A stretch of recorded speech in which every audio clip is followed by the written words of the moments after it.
Welcome back to The Heat. We're discussing the close of China's annual political meetings known as the Two Sessions. Joining us from Beijing is Liu Xin. She's a CGTN journalist and host of The Point with Liu Xin. From London, we're joined by Keyu Jin. She's a tenured professor of economics at the London School of Economics. Also with us is Henry Levine. He served as the US Consul General in Shanghai from 1999 to 2002 and is currently a senior advisor with the Albright Stonebridge Group here in Washington, D.C. From Islamabad, we're joined by Mustafa Sayed. He's the executive director of the Pakistan-China Institute. And we start this segment with Mustafa. Mustafa, in tone and substance, China is adopting an outward-looking policy. We heard that from President Xi Jinping during the World Economic Forum when he talked about the virtues of globalization. What do you make of that Chinese approach? And that comes at a time when the new United States leader, President Donald Trump, is talking about America first. This is a very interesting question, and we see a more confident China from these two sessions. China which is comfortable with the 6.5% growth, a China which is more proactive and asserting itself in diplomacy all over the world and economically, and has clarified and reassured the world that its opening up will continue and will see the OBOR summit in May 2017, which will invite all the key stakeholders and leaders from around the world. So I think that President Xi has a very clear vision of engaging with all the world, whether it's Africa, whether it's Eastern Europe, whether it's the United States, as earlier mentioned, and of course South Asia, which is very key for the one belt, one road. And I think that in the age of a global village and globalization, it's all about competition. And I think it is a fact that the Chinese companies, whether it's Huawei or whether it's other Chinese companies which are producing a lot of commodities and goods which are of quality and of very reasonable price or cost effective. So America, I think the United States and Donald Trump has a business background, and which is probably the reasons, one of the reasons I suppose he's been voted into power. They have to compete, and I think they have to engage with each other, and I think friction and altercations is not an option in today's day and age. You have to compete, negotiate, and the best price wins. You know, it's a market out there, and China has thrown its hat in the ring. Okay. Liu Xin, I want to get to one very important foreign policy issue. It's one that Hank mentioned at the beginning of the show, and that is the DPRK, the Democratic People's Republic of Korea, specifically its nuclear and missile program. It is an important issue. Premier Li addressed it in his news conference. Let's take a listen to what he said. China is also a staunch supporter in upholding the international nuclear non-proliferation regime. It is true that recently the situation on the Korean Peninsula and even in the broader Northeast Asia has become quite tense. Tensions may lead to conflict, which will only bring harm to all the parties involved. So what we hope is that all the parties concerned will work together to de-escalate the situation, get issues back on the track of dialogue, and work together to find proper solutions. It is just common sense that no one wants to see chaos on his doorstep. So, Liu Xin, the United States has been saying that it will deploy more missiles in South Korea. It's already talking about deploying that THAAD anti-missile system. What is the Chinese approach to resolving this issue? Well, it's a very interesting question. We were just talking about this topic earlier today.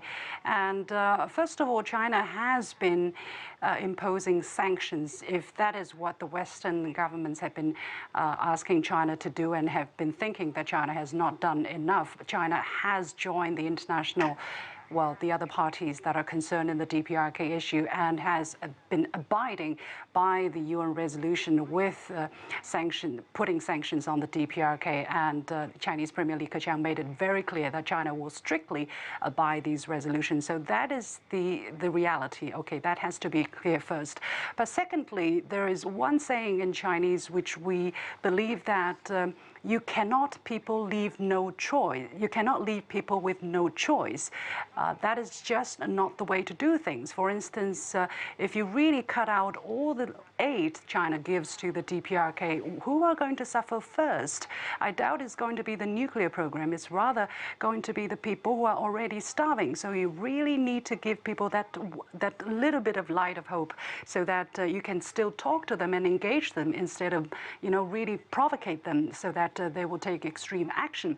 And finally, I must say that by deploying the THAAD system on the Korean Peninsula, the United States has hijacked the relationship between China and the ROK, which have been growing very well. So with one stone, it's been killing several birds, and it is definitely not a good sign that this kind of tension is rising at China's doorstep. And many people are saying the THAAD system is defensive. Well, let China ask the United States a question. Will they agree if China puts such a system at their doorstep, for instance, in northern Mexico or in Canada, period?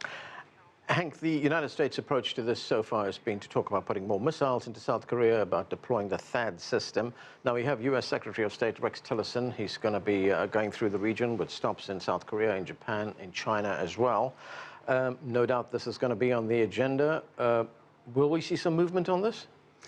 Well, I think the first thing is that the terms that we're using here are perhaps a little bit misleading. We talk about the U.S. putting more missiles into South Korea. The fact is we're talking about a defensive system that has been agreed in conjunction and close coordination with the government of South Korea. This is a case of the government and the people of South Korea, for the most part, saying we want to be protected against one of the most dangerous regimes in the world, North Korea, which has undertaken assassinations, illegal missile tests relative to UN sanctions, and so on. It seems a particularly reasonable undertaking. Again, I think the focus for Secretary Tillerson will be to explore the question of whether there is more that China can do. Yeah, just on that point about it being reasonable, the Chinese position, or for that matter, the Russian position as well, is that the deployment of a system like THAAD upsets the strategic balance in that region. It's not something that's just going to stop missiles coming from the DPRK. It actually changes the U.S. military posture in Southeast Asia. Yeah. The point you get to is a valid one. I mean, ultimately, the solution here is to deal with the North Korean problem, to change their behavior so the ROK and Japan and others no longer feel the threat from North Korean missiles. And that's the kind of approach I think that Secretary Tillerson is likely to want to take. Keyu, one final question before we end the show, and that goes back to the Chinese economy. The growth forecast for this year, 2017, is 6.5%. That's going to be lower than growth last year, which was 6.7%. Why the lower forecast, and is China, with that lower forecast, going to be able to meet its target of creating 11 million jobs, as Premier Li said, in urban areas? Well, I think that, first of all, it's a good thing. It's been a long-term goal to kind of try to bring down growth targets, because the last thing we want to see is to have this, this repeated story of investment and credit-driven growth. I think there are a couple reasons why they want to lower the growth target this year. One is, of course, the Trump factor. It's on everybody's mind. But again, as I was saying before, there's a lot of uncertainty.